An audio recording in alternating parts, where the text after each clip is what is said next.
네, 지금부터는 김정남 암살 미스테리 자세히 들여다보겠습니다. 말레이시아에서 현장 취재했던 김철웅 기자가 스튜디오에 직접 나와 있습니다. 정치부 데스크죠. 이용환 차장이 그 치열했던 현장 이야기 직접 들어보겠습니다. 네, 김정남 암살 사건이 터진 지 어느덧 열흘이 지났습니다. 말레이 경찰이 오늘 암살에 쓰인 독극물이 무언지에 대해서 밝혔죠. 화학무기 VX라고 밝혔습니다. 그런데 여전히 풀리지 않는 의문이 참 많습니다. 긴박했던 일주일간의 현지 취재의 길을 이 키워드를 통해서 정리해드리도록 하겠습니다. 현장 취재하고 막 돌아온 김철웅 기자 함께하겠습니다. 자, 김 기자, 저희가 오늘 키워드로 좀 이 말레이 현지 취재기를 풀어드릴 텐데 첫 번째 키워드가 뭔가요? 네, 첫 번째 키워드는 말레이시아 쿠알라룸푸르 공항입니다. 자, 이곳이죠? 예. 네. 자, 쿠알라룸푸르 공항인데 지금 김 기자가 쿠알라룸푸르 공항에 도착했을 때 공항 분위기가 좀 어땠습니까? 네, 김정남이 그 공항에서 피살된 시각은 평일 오전 9시였습니다. 의도하진 않았지만 저희 취재진이 공항에 도착한 시간도 평일 오전 9시였습니다. 김정남이 피살된 것도 평일 오전 9시, 김 기자가 쿠알라룸푸르 공항에 도착한 것도 공교롭게도 평일 오전 9시. 그러면 평일 오전 9시 그때의 상황을 잘 알 수 있었을 것 같은데 상황이 어땠습니까? 네, 범행 현장에 처음 도착했을 때 가장 먼저 든 생각은 이런 곳에서 과연 살해 행위가 가능했을까라는 의문점이었습니다. 이 공항이 동남아 거점 공항이다 보니 탑승객도 워낙 많고 특히 무인 발권기 앞에서는 사람들이 줄을 몰려 서 있는 모습도 발견할 수 있어서 이렇게 공개돼 있고 사람들 시선이 몰려 있는 곳에서 살해 행위가 가능한지 그 대담성에 놀랄 수밖에 없었습니다. 그렇군요. 근데 또 제가 도착했을 때는 이미 전 세계 언론에 김정남 피살 소식이 알려진 뒤여서 전 세계 관광객들이 이 범행 현장을 배경으로 기념사진을 찍고 셀카를 남기는 모습도 볼 수 있었습니다. 그러니까 이 김정남이 피살된 이 무인 발권기 앞에서 기념사진을 찍는 모습도 포착이 됐다. 네. 참 씁쓸한 모습이 아닐 수 없는데요. 자, 김정남이 이제 독극물 공격을 받은 후에 이게 걸어서 의무실을 직접 찾아가지 않습니까? 의무실도 직접 김 기자가 다녀왔죠?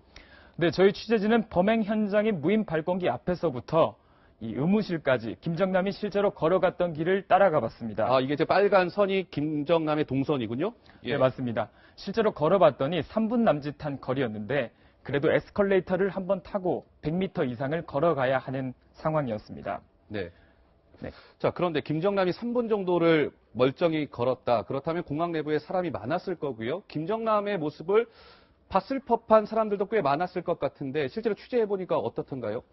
네, 김정남이 의무실로 걸어갈 때까지만 해도 별다른 징후가 없었는지 그를 특별하게 기억하는 공안 직원은 없었습니다. 이 때문에 용의자들이 도주 시간을 벌기 위해 일부러 일정 시간이 지난 이후에 약효가 드러나는 독극물을 쓰지 않았나 하는 의혹이 제기되고 있습니다. 김정남이 독극물 공격을 받은 후에 30분 정도 지나서 실제로 사망을 했죠. 네, 그렇습니다. 예. 자, 그렇다면 다음 키워드로 한번 넘어가 보도록 하겠습니다. 다음 키워드는 바로 이겁니다. 자, 김한솔인데요. 아마 취재하면서 가장 긴박했던 순간이 이 김한솔 말레이시아 입국설이 돌았을 때가 아닌가 싶은데 그때 실제로 좀 어땠습니까? 네, 시청자 여러분들께서 보시기엔 이 두 사람 닮았다고 생각하십니까? 얼핏 보면 김한솔과 매우 흡사하기도 한데요. 이 젊은 남성을 비롯해서 김한솔과 닮은 사람을 쫓아 기자 수십 명이 전력 질주를 하는 일이 그날 밤만 두세 번 반복됐습니다. 김 기자도 실제로 공항에서 막 전력 질주했습니까? 네, 그렇습니다. 열심히 뛰었습니다. 아, 그렇군요. 예. 저희 취재진도 4시간 넘게 김한솔을 기다렸는데요. 끝내 그는 모습을 나타내지 않았습니다. 의혹이 커지자 말레이시아 경찰은 공식적으로 김한솔은 말레이시아에 입국하지 않았다고 확인했습니다. 자, 그렇다면 김한솔은 지금 어디에 있는 겁니까? 현재 가장 가능성이 높은 곳은 마카오로 추정되고 있는데요. 마카오요? 예. 네, 말레이시아 경찰청장은 말레이시아와 가까운 국가에서 조만간 수일 내에 김정남의 친지가 입국할 것이라고 말했습니다. 그렇군요. 수많은 그 현지 기자들이 이 김정남 어떻게 보면 입국설 이 가짜 뉴스에 속은 셈이 됐는데 그 많은 언론들이 속을 수밖에 없었던 이유가 있었을까요? 네, 우선 전 세계 언론이 관심을 가진 사건이다 보니 취재 경쟁이 과열된 탓입니다. 워낙 출처가 확인되지 않은 정보가 많이 돌아서 이 정보들이 기사로 둔갑하는 일이 다반사였고요. 또 북한 공작원이 해외에서 저지른 범행이다 보니 사실 확인을 할 수 있는 통로도 제한적이었던 게 사실입니다. 그렇군요. 자, 다음 키워드로 한번 넘어가 보겠습니다. 다음 키워드는 바로 이겁니다.